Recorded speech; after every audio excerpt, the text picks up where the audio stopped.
Raikiray tao anatin'ny maro, izaho lay tenati ka nufitin izy mandona murao ang sisiny fuku maninyan swaiwe malalaku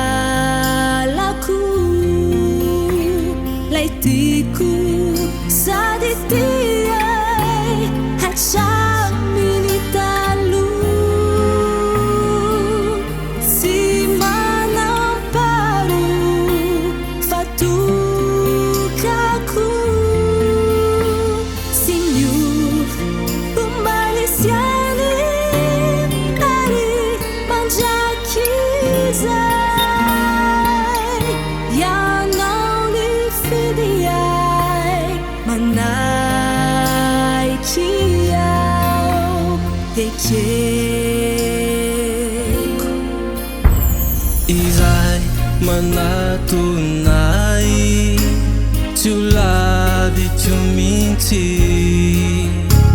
antuyau dinimbul akaiki faizao rehefa didiady hatramin'ny farany satria voalohany pity